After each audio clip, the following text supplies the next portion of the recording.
The wind had a way of crawling down a man's collar on auction days, hot and dry, yet sly as a thief, and twice as rude. I remember brushing dust from my hat brim when I first saw them.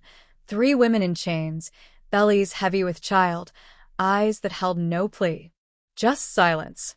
Like they'd already heard every no this world could throw. I hadn't come for them. I'd ridden into Danton's yard with a saddlebag full of harness buckles to trade, and half a thought toward picking up a spare gelding. Something quiet. The ranch had grown too quiet since Etta passed. Her laughter used to fill the barn like church bells. Now it echoed. Just me, the wind, and a busted fence I never got around to fixing. The crowd shifted like cattle when the sheriff's boys dragged the women into view. No one spoke, not even the auctioneer. The first woman, tall, dark hair pinned tight, held her chin like she still remembered what pride felt like. The second, redhead, sharp eyes and wrists raw from shackles, scanned the crowd like she was cataloging the weak points. The third was younger, small and trembling, but her hand clung to the tall one's dress with quiet devotion. A man near me spat. They parted the stock now. Another chuckled. Maybe they're offering wives next. I didn't laugh. I watched the sheriff step forward, slow and grand, like he fancied himself a stage actor. These women, he drawled, were found crossing county lines without papers. Claimed they were indentured, though we found no records. Best we can do is auction off their labor till someone checks the books proper. The redhead scoffed, and he hit her across the mouth. I hadn't moved yet.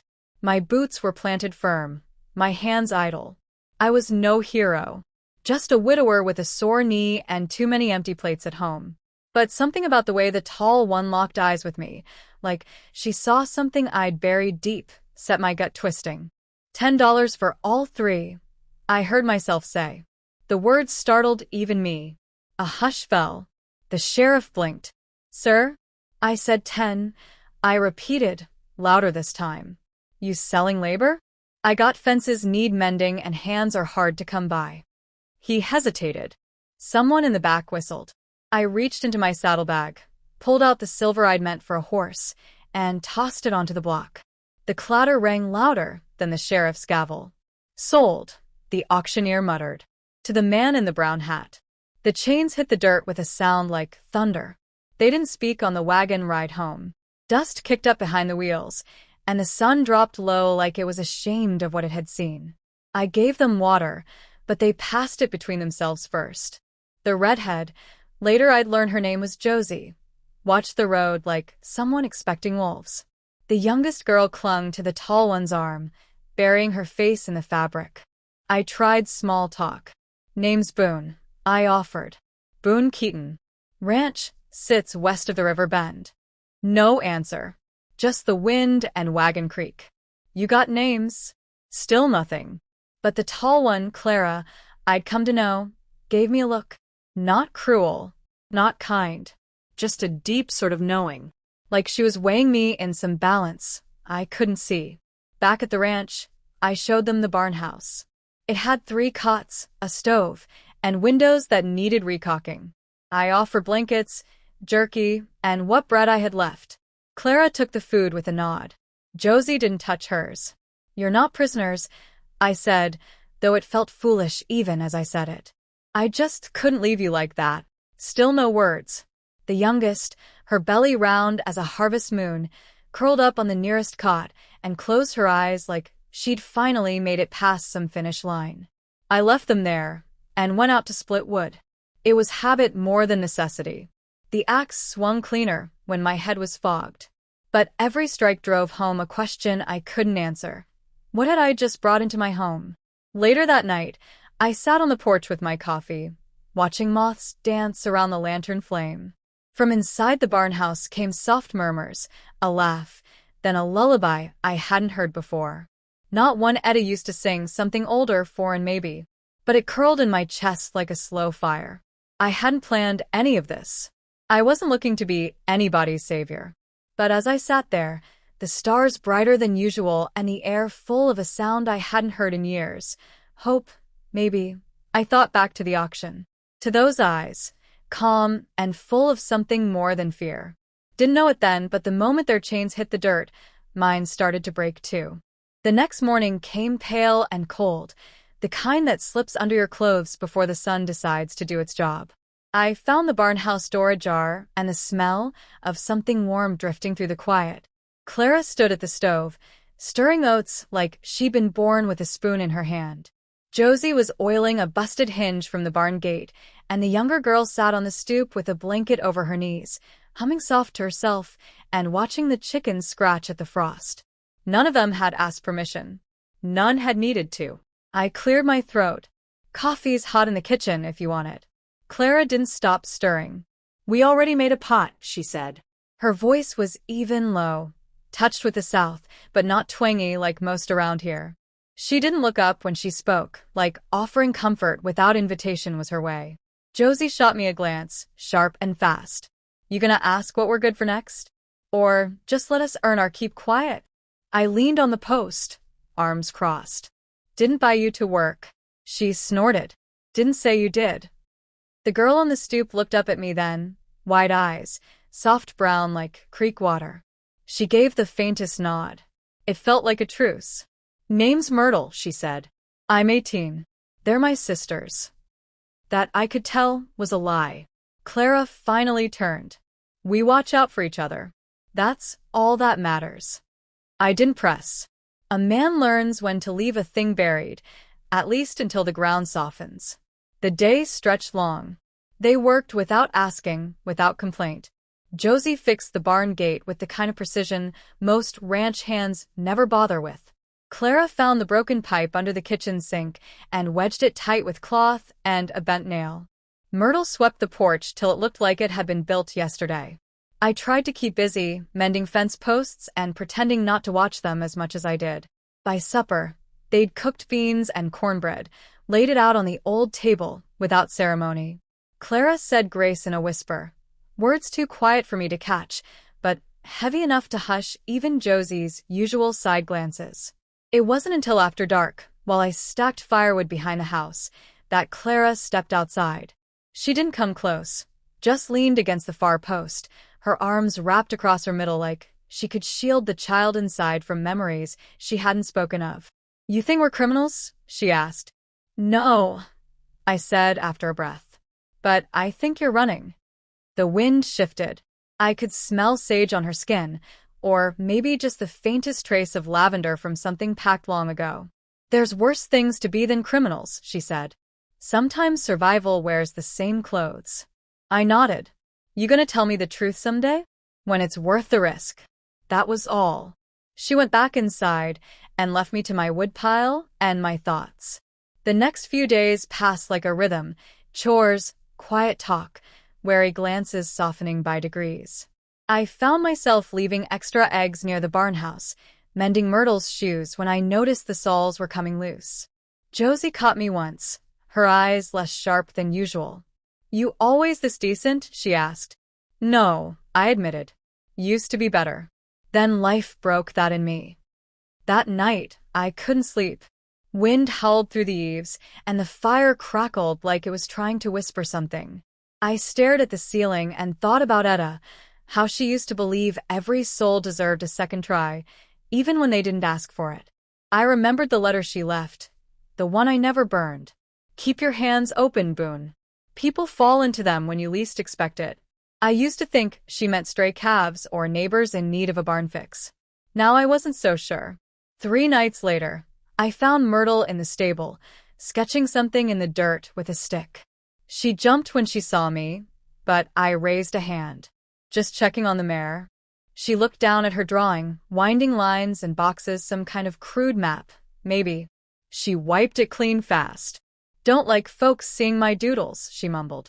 You got a gift, I said gently. She didn't smile, but she didn't leave either. We're not bad people, she whispered. We were teachers, nurses. They wanted what we knew. I didn't push for more. She'd said enough to plant the truth like seed in spring soil. When I walked back toward the house, I caught Josie watching from the porch, arms crossed but eyes different. Not soft, never soft, but maybe less alone. The next morning, I found a clean shirt folded on the porch rail and a hot biscuit waiting in the pan. Clara didn't say a word about it. She just nodded when I passed her on the way to the barn. The silence we shared that day didn't feel empty anymore. It felt full of something still growing, trust, maybe, or something close to it. Whatever they were hiding, it wasn't evil. I could feel it in the way Myrtle hummed to her unborn child, in how Clara watched the skies like she was asking permission, in Josie's way of gripping a hammer like she wanted to rebuild something long torn down. I didn't know their past, but I was starting to believe I might want to be part of their future. And if that meant waiting, watching, listening, then so be it. Some stories unfold slow as dawn, but that doesn't mean the light ain't coming. 3 weeks in, the ranch breathed different. Used to be the air felt hollow, quiet like a wound that wouldn't speak. But now it hummed. There was bread cooling on the sill most mornings, hammering from the barn most afternoons, and lullabies soft as wind threading through the rafters by night. Life, stubborn as sagebrush, had taken root again. But peace doesn't knock loud when it's about to leave. It was near dusk when the rider showed. Dust peeled off his horse like fog from a river, and I knew before I even saw his face, he wasn't passing through. He was looking. I stepped off the porch with my rifle slung but ready. He wore government boots and eyes that didn't smile. His coat was clean. Too clean for these parts. "Name's Reeves," he said, voice slick as wet stone. "Marshal, out of Fort Chatton. I'm looking for 3 fugitives. Women. Escaped custody about a month back." I didn't blink. What did they do? His lip curled. Stole federal documents. Medical research. Then torched the outpost trying to cover it. There was a doctor dead. Pregnant one took the keys. I didn't look back toward the barn house. Sounds serious. It is. They're dangerous, clever. And they got something that don't belong to them. My pulse thudded behind my ribs. You sure they're in these parts? Tracked them to Danton's yard. After that, someone claimed they were sold like livestock. He eyed me. You buy anyone recently, mister? Keaton, I said. Boone Keaton. He tilted his head like he recognized the name, or maybe just the kind of man I was pretending to be. I'd like to look around. I let the silence stretch. You got a warrant? He smiled, just a crack of teeth. I got federal authority. That's plenty. I stepped back. Then let me fetch the keys. Inside, I found Clara standing by the window, arms around her belly, like she'd felt the danger from miles off. Josie was already packing a cloth bundle, swift hands, tight jaw. Myrtle just sat on the cot, staring at the floor, shaking. "There's a marshal," I said, keeping my voice low. "Says he's after you." Clara didn't flinch. "He's not a marshal. His name's Boyd Raddick. He worked for the men who ran the research outpost. The kind that called themselves doctors, but treated women like test beds." Josie spat. "He oversaw the chains. The blood draws. The forced injections." I blinked. "What kind of research?" Clara met my eyes, steady as stone. "Prenatal drug trials. For military endurance. They wanted to see what kind of children would be born." Myrtle whispered, "We were volunteers at first. Then they locked the doors. Started keeping logs. No one was allowed to leave." A sickness crawled up my throat. "Why didn't you tell me? You think anyone believes women like us?" Josie snapped. "Colored, poor, unmarried, and knocked up by a ghost?" Clara placed a hand on her shoulder. "We didn't tell you because it was safer for you not to know. But now he's here." I looked out the window. Raddick had dismounted, feeding his horse like he planned to stay the night. "You trust me?" I asked. Myrtle looked up. "More than anyone in the last year." "Then pack light. Head for the creek trail, past the East Ridge. Hide there till I come." Clara didn't move. "He'll follow." "Not if I keep him busy." She studied me, then nodded once. "We'll wait 3 days. If you're not there, we move on." As they slipped out the back under cover of dusk, I stepped back onto the porch. Raddick was lighting a cigar. "You find your keys?" he asked. I did. I tossed them to the dirt.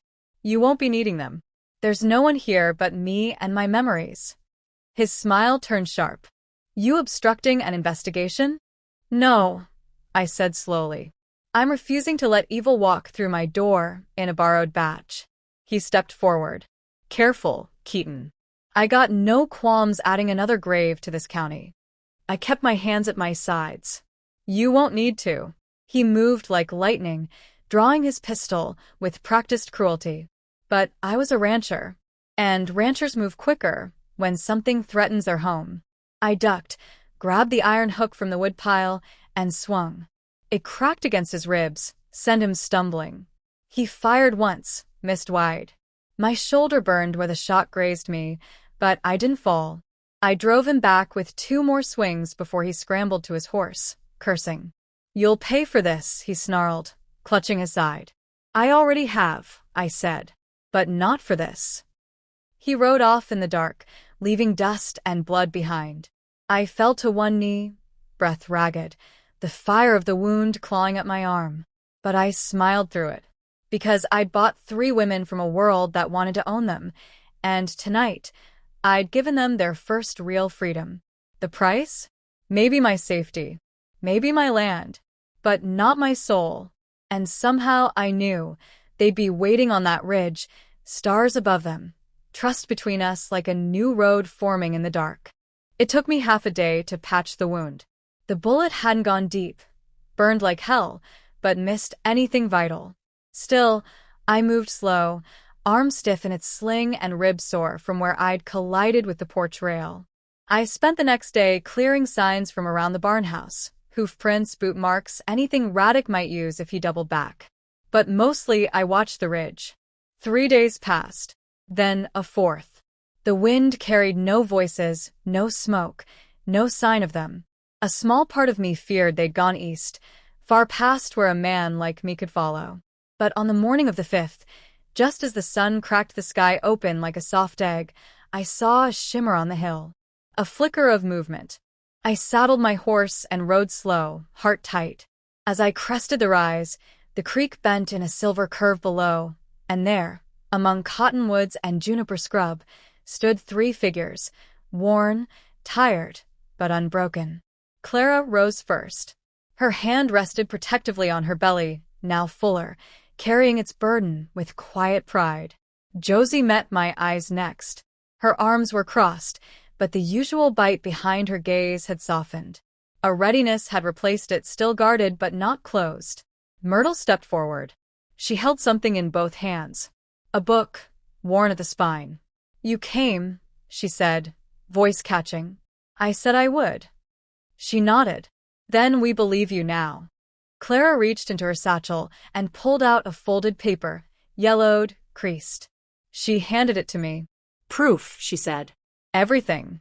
Names, dosages, locations. The men who funded it. The ones who watched while we screamed. I opened it, eyes scanning the clinical scrawl. Cold words, subject 12B, sustained vitals post-compound T, infant viability, 87%. My stomach twisted. This is what Radek was chasing, I muttered. Josie spoke low. He wanted to burn it. Wipe it all clean. And now? I asked. What do you want to do? Clara looked toward the horizon. Tell someone who'll listen. Maybe it changes something. Maybe not. But truth deserves air. I nodded. Then I know who we can trust. Judge Mathers in Elliston. He's a quiet man but honest. You give him this, he'll raise it loud. We'll need safe passage, Myrtle said. Eyes will be watching every trail. I've got friends on the old cattle routes, I said.